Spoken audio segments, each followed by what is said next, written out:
All right, the book of Ecclesiastes. I think if you have not been with us, it's probably important for us to do a little bit of introduction. The book is written by this author, Koheleth in Hebrew, which just simply means teacher. And this is not a traditional teacher that you would think of who just provides instruction. This kind of teacher is more like a philosophy professor who, instead of telling you things, asks you questions. And the main purpose behind asking questions is to take you to the logical conclusion of your worldview and to challenge your thinking.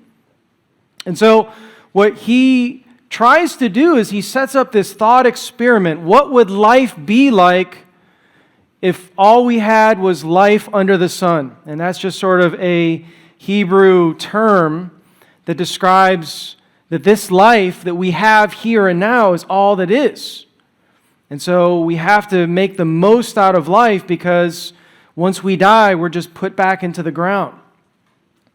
So with that, the author of Ecclesiastes, the Koheleth, actually starts to challenge and experiment with pleasure. He says in Ecclesiastes chapter 2, verse 1, I said to myself, come now, I'll test you with pleasure to find out what is good. But that also proved to be meaningless. That word meaningless is the Hebrew word havel, which just means a mist or a vapor that disappears. And he says, I came to test pleasure. Not that he was testing pleasure, but that he was testing himself with pleasure. And this word means to conduct an experiment. He's sort of saying, I'm like a scientist in a lab conducting an experiment to see whether or not pleasure can really deliver. He says in verse 2 and 3, laughter, I said, is madness, and what does pleasure accomplish? I tried cheering myself with wine and embracing folly, and my mind still guiding me with wisdom. I wanted to see what was good for people to do under the heavens during the few days of their lives. So he says, first of all, there's laughter, but there's also pleasure. This word laughter actually means something more like a rowdy party, sort of an orgiastic party. It's not just like innocent laughter. It's sort of like this deep-throated, crazy, red-faced partying that you see. And then pleasure, on the other hand, is a little bit more refined, where it's about enjoying a nice meal or viewing a beautiful sunset as you're traveling.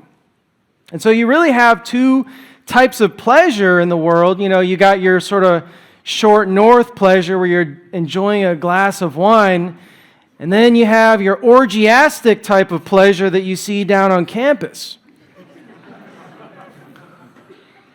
He says, though, I tried to cheer myself with wine and embrace folly. So the Koheleth realizes that there's something wrong. It's not just chasing and pursuing pleasure for pleasure's sake. He's actually trying to cheer himself because he realizes that if this life is all that there is, if all that we have is life under the sun, then there really is no meaning. And so he's trying to extract meaning from pleasure. You know, when you have a society that largely agrees that there is nothing objective, there's nothing objectively meaningful in life, then what you see is that people turn to subjective meaning. They try to find meaning in the pleasures of life since this is all that we have. That's all that there is. And so what you see then is the Koheleth, who most people think was actually King Solomon, trying to bring himself out of this depressing, nauseating view of life, that this life is all that there is, by throwing himself headlong into pleasure. He says also, I own more herds and flocks than anyone in Jerusalem before me, and I amassed silver and gold for myself and the treasure of kings and provinces. Solomon was an extraordinarily wealthy person.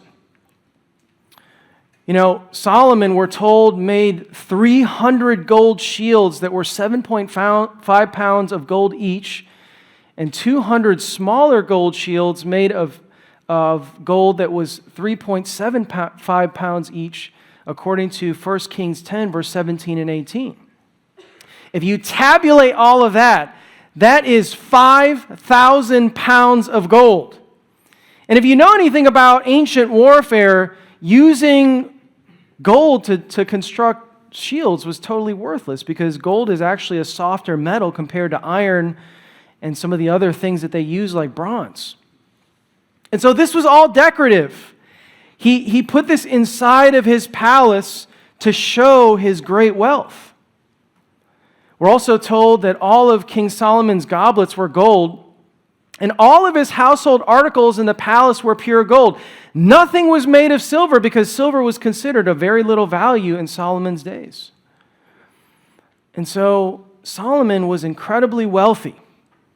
He also said, I acquired male and female singers.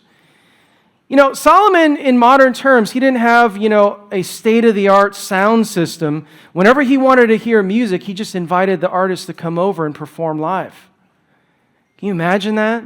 Being able to call your favorite artist to come over to your house and play for you and a few friends? We're told in Ecclesiastes 5:10, though, that all of these things never really satisfied him. He says, whoever loves money never has enough. Whoever loves wealth is never satisfied with their income. This too is meaningless. So even though Solomon had incalculable wealth, he still felt this sense of emptiness in his life. It left him feeling this gnawing sense that something was actually missing. Americans, even though we're not drinking our coffee out of gold mugs, a lot of us have accumulated a shocking amount of stuff. For example, our houses are bigger than ever before. In the 1950s, the average square footage of a house was 1,000 square feet. In 1970, it was 1,000 or 1,500 square feet. In 2020, it's over 2,200 square feet.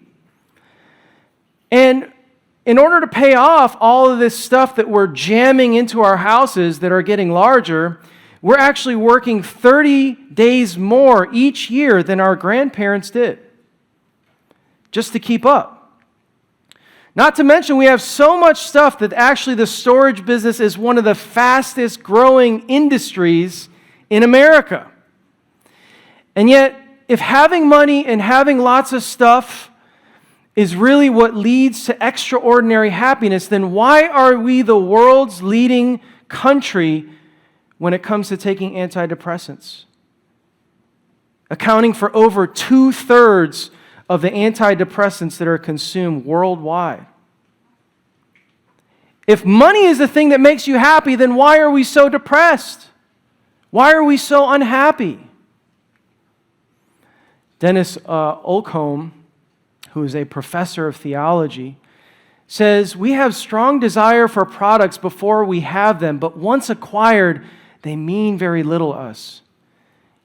It's funny, each Christmas, I start to expect that my kids, after Christmas, start to say, I'm really sad that Christmas is over. There's all this anticipation leading up to it, but even as the presents are being swept up to be thrown in the trash, that high, that excitement is gone. It's fleeting. He says people focused on material wealth are less content than others with their lot in life and tend to be more anxious, depressed, distressed, not as well adjusted, and experiencing lower levels of well-being. That's pretty amazing. That when you have extrinsic goals, in other words, to succeed, to have more money, to gain more things, that actually leads to more anxiety and more depression and a lower well-being.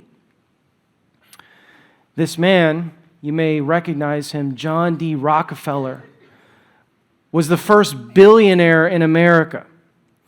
And I guess in an interview before he died, somebody asked him, they said, Mr. Rockefeller, what would it take for you to feel like you had enough? You know what he said? Just a little bit more. Just a little bit more. And that's how we feel, right? You know, when we get that thing that we have been anticipating, that we've been saving for, that we've been lusting after, and we finally obtain it, it never seems to satisfy. It's slightly disappointing. So how much do you really need to be happy? Two scientists, Daniel Kahneman and Angus Deaton, who are Nobel Prize-winning scientists in a really highly regarded journal, the Proceedings of the National Academy of Sciences of the United States of America, short for PNAS,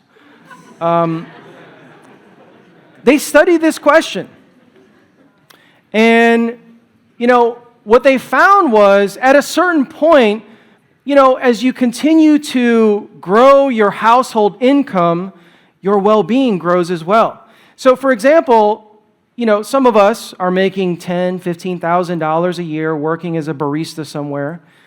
And, we're barely surviving. We're having a hard time. And then, when we graduate from college, we get a career, and then we jump up to $40,000, and now we can afford things that we actually want. And so our well-being rises. And then when we get promotions, or maybe we get another career, and we start to make $75,000 a year, our well-being increases because now we're able to actually take care of a family. But what these researchers found is that beyond $75,000 a year, our well-being flatlines. And what's interesting is that if you ask somebody who is making $25,000 a year, what would you think it would take for you to feel happy and content with how much you're earning? You know what they said? $50,000 a year. And yet, when you talk to people who were earning $100,000 a year and said, what do you think it would take for you to really feel happy about your life? You know what they said? $250,000 a year. You see, the thing is, as you earn more money, you start to realize an increase in income means an increase of well-being, but we don't realize that at a certain point that levels off. Now, one thing that is well researched is the plight of the rich. Those two words don't seem to go together too well. The plight of the rich. Because when you think about rich people, you think that they're incredibly happy.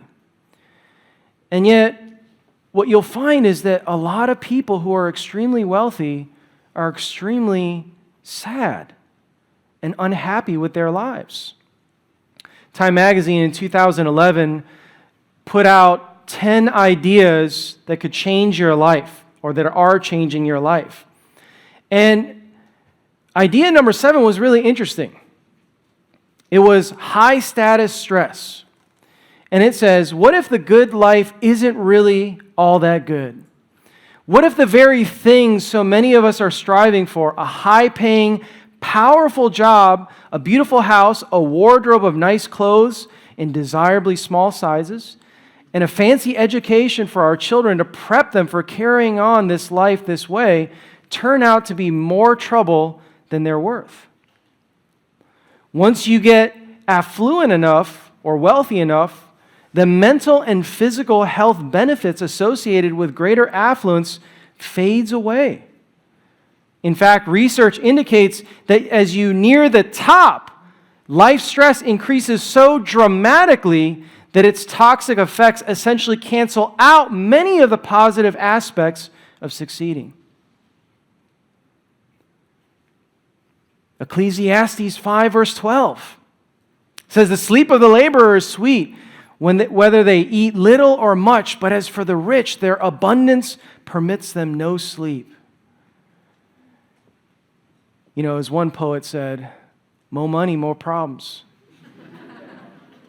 And, you think about rich people in the world, and they feel that way. Now, when you think about the rich, the biggest problem rich people fall into is guilt. They feel this cognitive dissonance, this sort of clashing between how they feel and what they know, because a lot of times the rich realize that they're incredibly privileged, and yet they realize, on the other hand, that they are sad and unhappy. And they feel guilty because they realize, compared to everybody else around them, they should be happy, and yet they find themselves wondering why they're having to go to therapy. They're wondering why they're unhappy. Secondly, the rich often struggle in their close relationships. Lottery winners often describe how their new earnings from the lottery actually have completely destroyed all of their relationships, because all of these people that they trusted and loved, their relationships, they now have become vampires trying to suck on them and their wealth. Again, Solomon understood this. Ecclesiastes 5:11 says, the more you have, the more people come to help you spend it. So what good is wealth, even except perhaps to watch it slip through your fingers? Thirdly, the rich feel trapped, what's sometimes referred to as the golden handcuffs. Just like you, the rich believe that happiness, or that riches make them happy. Now, the thing is, they realize, on the other hand, though, that their wealth also can create a lot of stress and anxiety. But the difference between people who find themselves in a situation where they need to get out of a toxic situation. You think about, for example, a woman who's being battered. It's perfectly and socially acceptable for her to pack her bags and to leave that situation. Or if somebody hates their job, it's perfectly acceptable to decide and get a job somewhere else where they're going to be happier. But it's socially unacceptable for somebody to give away all of their riches. Not to mention, their riches represent freedom and privilege that they just can't get rid of, that they can't live without. And so, inevitably, a lot of people who are incredibly wealthy feel trapped by their own riches. The Wall Street Journal called money an article which may be used as a universal passport to everywhere except heaven, and is a universal provider of everything except happiness. A lot of us would say, if only I had more money, then I'd be happy. If only I was wealthy, then I would be truly content. And you'd have to ask yourself, have you ever met a rich person before?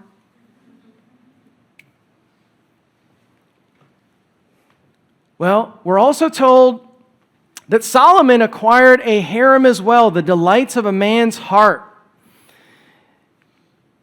Solomon experienced sexual pleasure beyond anyone's imagination. Here's a description of Solomon's sexual exploits.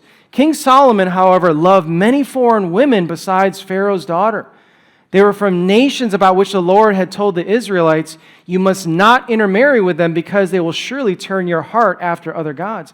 Nevertheless, Solomon held fast to them in love. He had 700 wives of royal birth and 300 concubines, 1,000 women in all. I like that line where he says, Solomon held fast to them in love. He was like the ancient Barry White. He just had so much love to give, right? This is really like the ancient version of Tinder. I mean, Solomon at any point could just swipe right and have the most beautiful woman he wanted, who he knew would sleep with him. Well, I think Solomon concludes that this actually was a trap, that this pleasure led to nothing. I've been looking at sort of the chemicals that are released as we experience sexual pleasure, either through a sexual experience or through watching pornography. And there's sort of this neuro cocktail of sexual pleasure that we experience as we move toward having a sexual experience. The first thing is dopamine floods your system, and this is the itch that you get for sexual pleasure, and you have these small packets of dopamine that are released in your brain that are telling you, remember where you got your fix last time, that's where you need to go. And then, almost simultaneously, you have epinephrine that floods your brain. And this is the brain's version of adrenaline.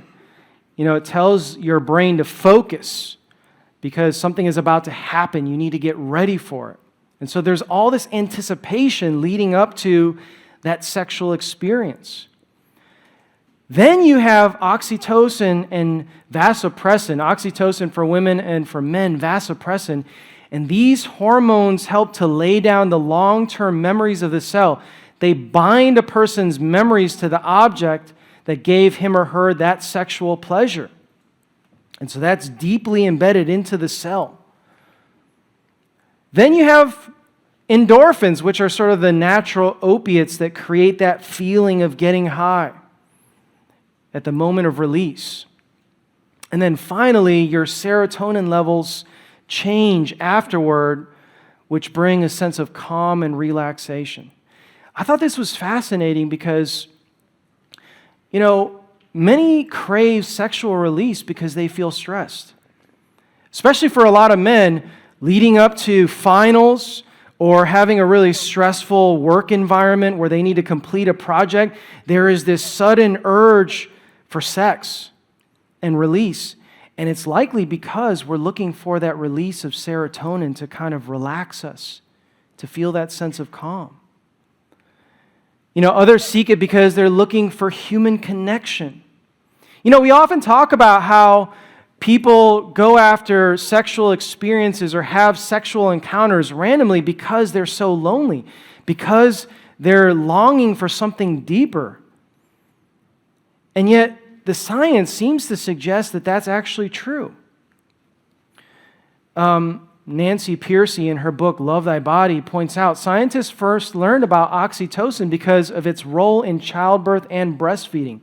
The chemical is released when a mother nurses her baby, and it stimulates an instinct for care and nurturing. It is often called the attachment hormone. Imagine the surprise when scientists discovered that oxytocin is also released during sexual intercourse. Consequently, the desire to attach to the other person when we have sex is not only an emotion, but part of our chemistry. What all of this points to is the fact that, when we go out and seek after sexual pleasure, sometimes randomly, we're looking for something deeper. We're looking for something of real substance. We're looking for something to help alleviate the stress and worry that we have in our lives. It's not just pleasure for pleasure's sake. It's that we are looking for human connection because we feel lonely. And so that is what Solomon is really trying to point out, is that pleasure is sort of like a warning sensor to us, telling us that there's something else. Something is wrong, and pursuing that and realizing that it's empty is the problem. Verse 9 and 10, I became greater by far than anyone in Jerusalem before me, and all this my wisdom stayed with me. I denied myself nothing my eyes desired, and I refused my heart no pleasure. Can you imagine saying that? I denied myself nothing that my eyes desired, and I refused my heart no pleasure? That's unbelievable. I remember watching an interview about Floyd Money Mayweather, and he really flaunts his money. He claims that when he goes out, he is always carrying on his person $100,000 in cash in a duffel bag. When he goes to a store, he closes down the whole store, and he basically shops and spends tens of thousands or hundreds of thousands of dollars in one shopping spree. He has his own private barber who travels with him, and he pays $1,000 a haircut, which is ironic because he's bald. I mean, how competent do you need to be as a barber? Floyd Mayweather does not wear the same pair of underwear or shoes twice. He claims that he has a budget of over $6,000 in underwear and sneakers. And his personal entourage consists of over 4,000 people.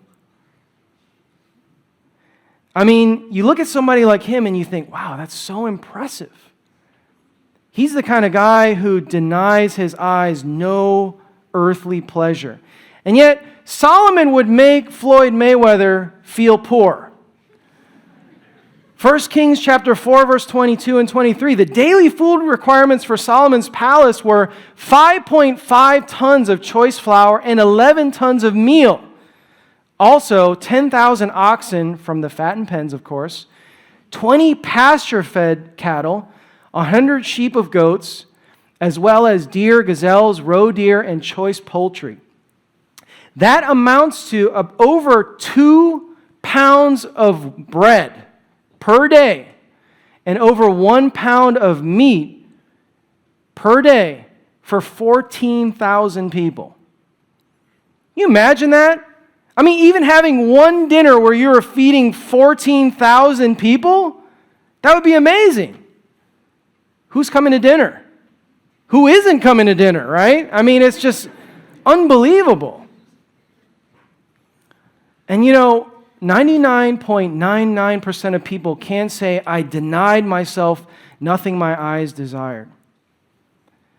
The overwhelming majority of us, the 99.99% of people who are not like Solomon, who are not like the rich, we deny ourselves everything that our eyes desire because we don't have the money or the power to take it.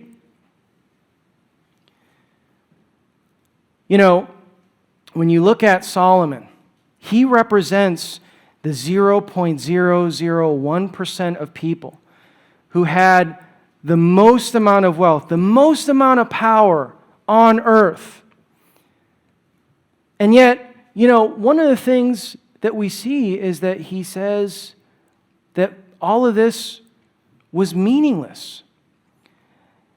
And, I think for us, one of the things that's really difficult is because, since we are not in a position to say, I denied myself nothing my eyes desired, we are along a path of pleasure. And so, instead of saying, maybe there's something wrong with this path, maybe what we say to ourselves is, maybe we haven't gone far enough. Maybe if I bought that car that I really want, then I'm going to be happy. If only I could get financial security, then I'll finally feel content and safe. And yet, even when we get those things and we feel empty, what do we tell ourselves? It's because I haven't gone far enough. And yet, when you interviewed, if you were to interview somebody like Solomon, representing the 0.001%, or if you interviewed anybody in his position, they would tell you the same thing. Read the interviews. Watch the videos of them explaining. Read the biographies. And the reason why they're unhappy is because they finally went as far as you could down the path and realized it was a dead end. That's why they're so unhappy. You see, what Solomon's saying here is an argument for why ultimately pleasure fails us. It doesn't fail to deliver the orgasm. It doesn't fail to deliver that buzz. It doesn't fail to deliver comfort. It fails to deliver worthwhileness. It fails to deliver meaning. C.S. Lewis, who was a great writer, Christian theologian, says, the universe is a universe of nonsense. But since you're here, grab what you can. Unfortunately, however, there is on these terms so little left to grab. Only the coarsest sensual pleasures. You can't accept in the lowest animal sense, be in love with a girl if you know that all the beauties, both of her person and of her character, are a momentary and accidental pattern produced by the collision of atoms, and that your own response to them is only a sort of psychic phosphorescence arising from the behavior of your genes. You can't get any serious pleasure from music if you know and remember that its air of significance is pure illusion, that you like it only because your nervous system is irrationally conditioned to like it. You may still, in the lowest sense, have a good time, but just so insofar as it becomes very good. Just insofar as it ever threatens to push you on from the cold sensuality into real warmth and joy. For then you will be forced to feel the hopeless disharmony between your own emotions and the universe in which you really live. You know, one of the reasons why we can't really enjoy pleasure, one of the reasons why the Koheleth could not truly enjoy pleasure, is because if all that we have is life under the sun, then there is this subconscious thought in our minds telling us, no matter what you do, your life is meaningless. These things that you think are real, they're not. And in the end, what is to be gained by all of this toilsome labor under the sun? Well, he concludes in verse 11, "Yet when I surveyed all that my hands had done and what I had toiled to achieve, everything was meaningless, a chasing after the wind. Nothing was gained under the sun." And so he says, look, I was chasing after the wind.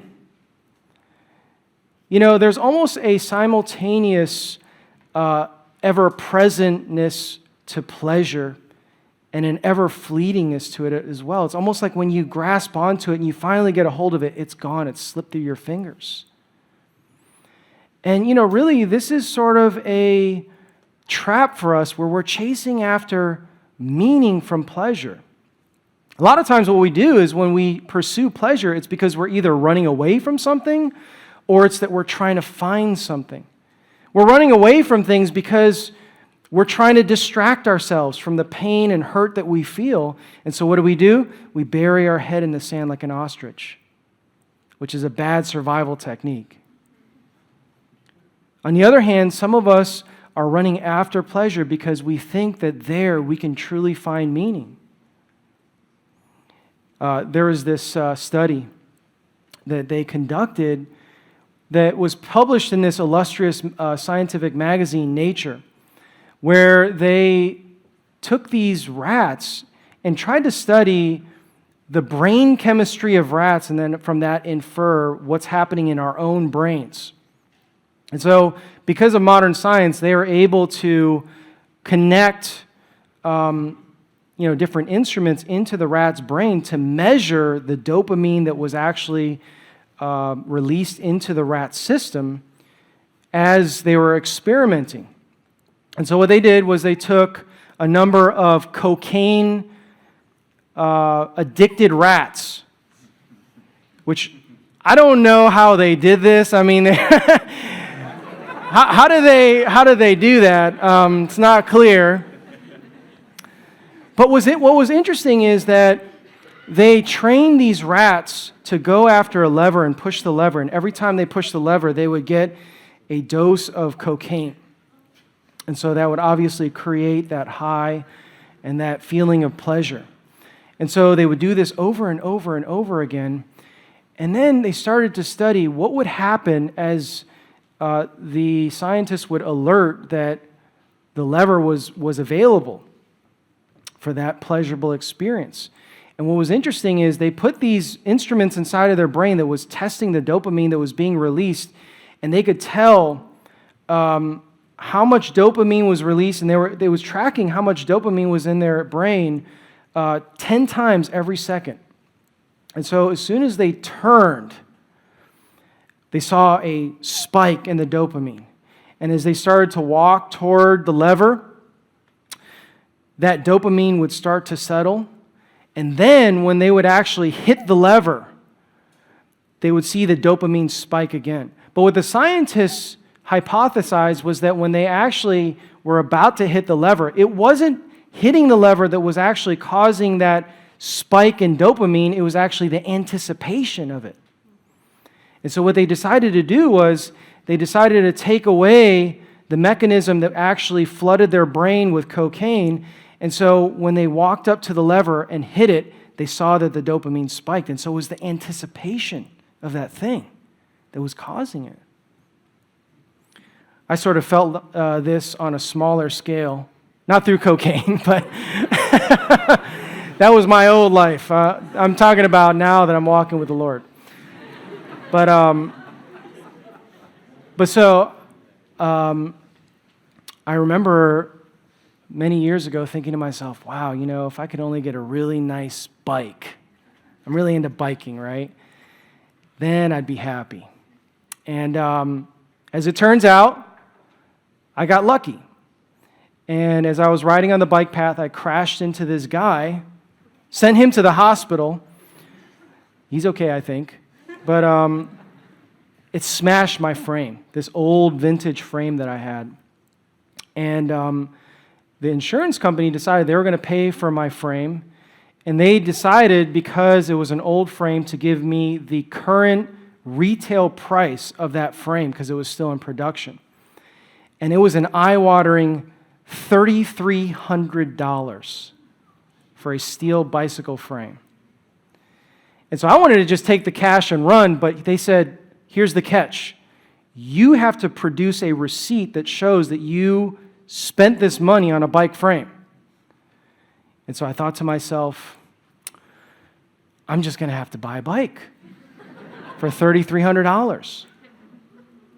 And so I called this custom bike frame builder from Portland, and he started to lay out what it would take to build this custom bike frame. And so he made me measure my body, like 20 points of measurement, and he custom fit on a drawing what my frame should look like in relationship to my body. I was on the phone with him numerous times talking about color schemes, all of these accessories, and I spent up to $3,300 on this frame.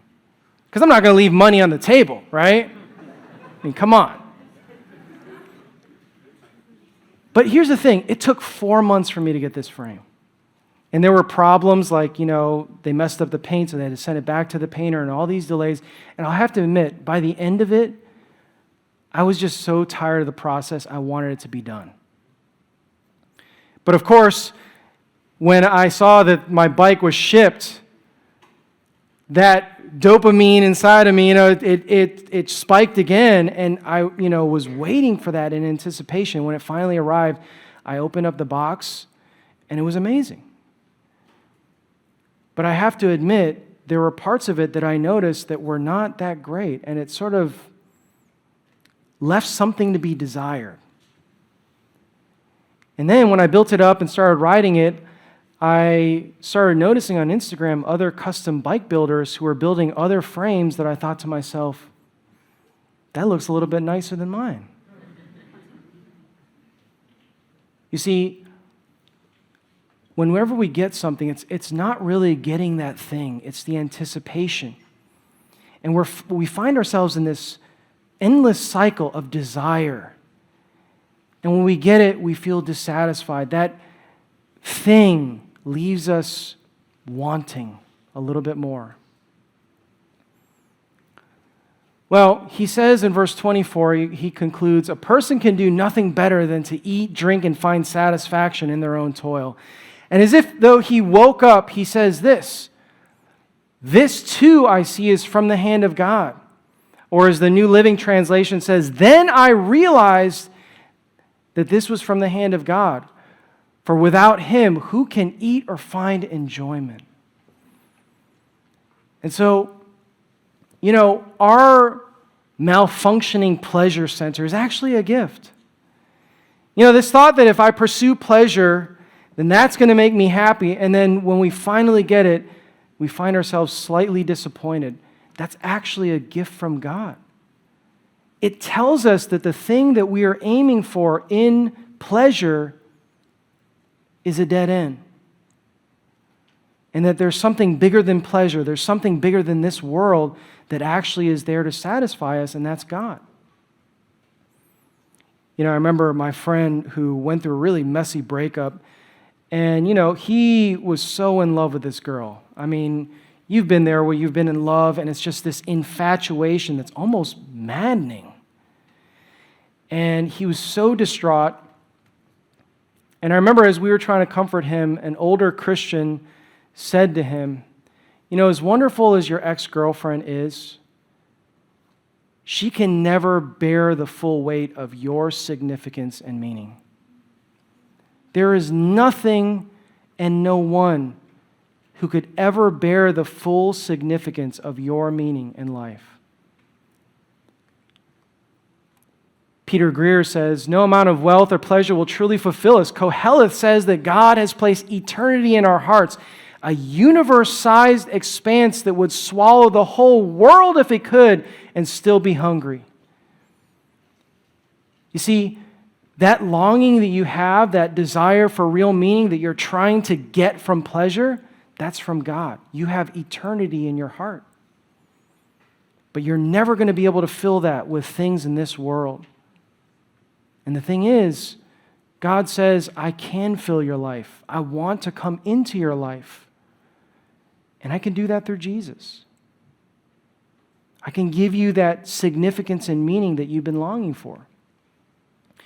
The other thing is that God wants you to enjoy pleasurable experiences, but not as an end in themselves.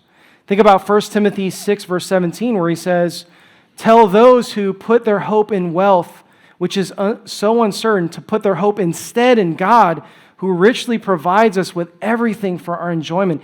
When you realize that your true meaning and significance comes from God, that allows you to actually experience pleasure in its proper order. Because you're not hanging everything on this experience. And you then realize that this is actually from God. And finally, God wants to give you something better and more satisfying than just mere pleasure. Dietrich Bonhoeffer says, the pursuit of purity is not about the suppression of lust, but about the reorientation of one's life toward a larger goal. God wants to give you real meaning and significance and purpose by following Him and making a real impact in this world.